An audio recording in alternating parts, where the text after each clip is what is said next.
Okay, welcome to part 2, everyone. Sorry about the very swift ending of part 1, but I run out of tape. So here's part 2 in Tom's top 10 characters of his on his Night Shadows. We covered 10 through 6, which was rather quickly done. So now we will do the top 5. I'm trying to keep my hand in the screen this time. So at number 5 we have Benjamin Chase, newer character from The Greater Good, which I talked about in my last video. I love Ben, even though we're not supposed to call him that. He is very confident in himself. He knows what he's talking about. He knows what he's doing. And also, I've noticed today, when I was doing a few posts over in the library, that he's very protective of his friends, especially James, and probably Elle on a different level, because he does not like Dayton and Georgie involving themselves with Elle, and because he thinks that James and Elle should go together because he and Rowena are together. So he's very protective of them, which is quite sweet. It's a sort of trait that I didn't really think of giving Ben when I first created him. But I like Ben. He's very fun to play. He can be really sarcastic and witty at times. So yes, yay for Ben. Now on to number 4. And number 4 is Ryan Bachman of the FGB. Now, Ryan comes high in my list, not because I like playing him so much. If it was that, it might be a bit lower down, but because I just like him as a person. He is cool, for lack of a better term I can think of. Ryan has issues. We need to accept that, which I believe many of us have. If Ryan doesn't like you, you're going to know about it. Ryan's past has changed him into who he is, and his magical journey has changed him a lot as well. When he first arrived in the FGB a couple of years or so ago, I can't even remember when, he was quite naive. He was very sweet and naive, which is, I believe, what sort of attracted Freya to him in the first place. Whereas now, he's very angry and volatile, and occasionally quite rude. But he's still a friendly person, as shown when he met Marcus and Ava.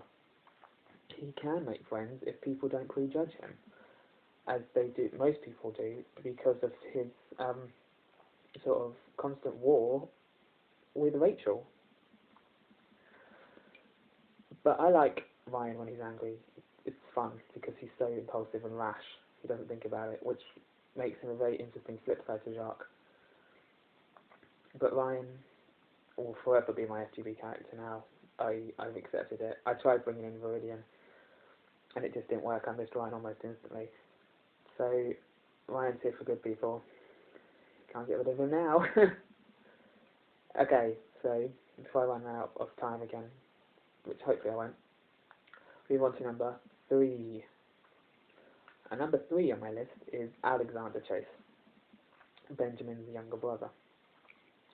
Although Alexander has only been around for about a week, if that, he is I love him. He's a fantastic character to play. I didn't even intend on having him as a character originally. He was just Benjamin's brother. And then when I had trouble writing a biography for Artemis, who was going to be my teacher character at TGG, I decided to bring Alexander in just to try him out. And he is so much fun. I love him. I can't describe how much fun he is to play. He's just dark and evil and rude and insensitive and a lot of negative traits, but that's what makes him so cool. That's what makes him so much fun to play. He's so he's so flawed that he's perfect, if that makes sense. I just love him to bits. He's totally amazing and so much fun to play. The thread that I have with Vex for Alex and Juliet is, I love it because they're so similar that it's amazing. So that was a bit rambly and repetitive, and I'm sorry, but Alexander makes me all So now we've reached the top two, and those observant ones amongst you will realise these two are both eternal conflict characters. So number 2 is none other than my favourite fabulous emo panicky paranoid vampire, Gabriel Matthew Murdoch. How I love Gabe. Seriously. I can't even begin to talk about why I like Gabe so much. Gabriel has so many different facets of his personality. He can be quite sweet and loving, as displayed when he's with Evelyn. He can be quite romantic and quite a nice and sweet boyfriend. And he can also be very emotional, very quick to show his emotions, as proved whenever he encounters Bastion.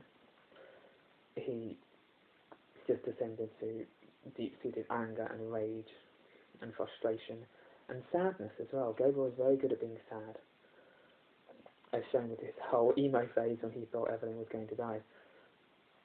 That was a very big turning point for Gabriel. Yet also, we can't say that he is a particularly nice person all the time. That's really just when he's around Evelyn. When he's alone with the other members of the Blood Shadow, he is not a good person to be around. He's so negative and so sarcastic and so rude and abrasive. Which is why I quite like his relationship, his friendship with Michelle. Because she's just crazy. And they fit well. If Gabriel wasn't in love with Evelyn, I think they'd do work very well together. But he can be dark and vicious and evil if given the right influence. Poor Gabriel, he was so strong, and now he's so impressionable. But I love Gabriel, and I love Gablin, and I would never get rid of him again ever, for anything. I'm so glad that I'm able to have a character on another side, because I would never have brought Gabriel back if I couldn't. And if I ever had to, I would bring Gabriel over to the Celestials, but obviously I would prefer not to, because he wouldn't make much sense if he wasn't a vampire. Okay, so we finally reached the top spot, everyone. Number 1. And I think we can all figure out who it is going to be. Yep, that's right. Sebastian Quinter, or Ashton, as he is now known. I love him. I don't even know how he came about as a character, because when I first wrote his personality when he was Seb in the Renegades, he was very confident, very sure of himself. He knew exactly what to do. He had a lot of training. He was quite quick to violence. But he had a very sheltered childhood. And I played up his sheltered childhood and switched him from being this powerful hunter to this terribly paranoid child. And it's so much fun to play because he can be quite foolish at times. Sorry, time check again. I've only got 40 seconds. So that's why I love Ash so much. He's so crazy and he's so lovable. You can't help but love Ash. And as such, that's why he's at the top of my list, because he's so much fun and he talks very very short as well. But I just love him. He's amazing. So I'm running out of time now, so I'm going to say goodbye, and I'll see you in the next video. Bye everyone.